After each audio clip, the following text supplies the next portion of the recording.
செய்தியை பார்த்து வருகிறோம்.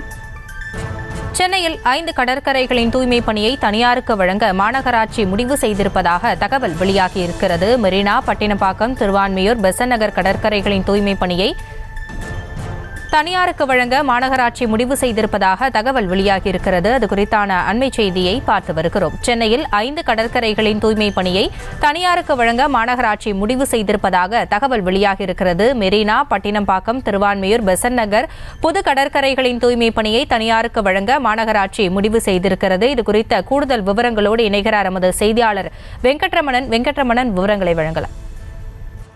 வணக்கம். சென்னை ரிப்பன் மாளிகையில மாதாந்திர மாமன்ற கூட்டமானது பெருநகர சென்னை மாநகராட்சி மேயர் பெரியார் தலைமையில் தற்பொழுது நடைபெற்று வருகிறது. இந்த மாமன்ற கூட்டத்தில் சென்னையில 5 கடற்கரைகளின் தூய்மை பணிகளை தனியாருக்கு வழங்க மாநகராட்சி மாமன்ற கூட்டத்தில் முடிவு என்பது எடுக்கப்பட்டிருக்கிறது. மெரினா கடற்கரை, பட்டினப்பாக்கம் கடற்கரை, திருவான்மியூர் கடற்கரை, பெசன்ட் நகர் கடற்கரை, புது கடற்கரை என 5 கடற்கரைகளில் மேற்கொள்ளப்படக்கூடிய அந்த தூய்மை பணிகளை தனியாருக்கு வழங்க மாமன்ற கூட்டத்தில் முடிவு என்பது எடுக்கப்பட்டிருக்கிறது.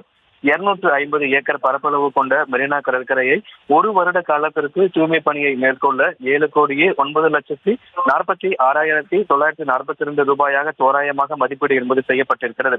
பட்டினப்பாக்கம் கடற்கரை, பெசன்ட் நகர் கடற்கரை, திருவான்மியூர் கடற்கரை, புது கடற்கரை என ஒட்டுமொத்தமாக 95 ஏக்கர் பரப்பளவு கொண்ட 4 கடற்கரைகளுக்கும் 1 வருட தூய்மை பணியை மேற்கொள்வதற்கு 4,54,99,139 ரூபாய் தோராயமாக மதிப்பீடு என்பது செய்யப்பட்டிருக்கிறது. மாதாந்திர மாமன்ற கூட்டத்தில் சென்னையில் 5 கடற்கரைகளின் தூய்மை பணிகளை தனியாருக்கு வழங்க மாதாந்திர மாமன்ற கூட்டத்தில் தற்பொழுது முடிவு என்பது எடுக்கப்பட்டிருக்கிறது.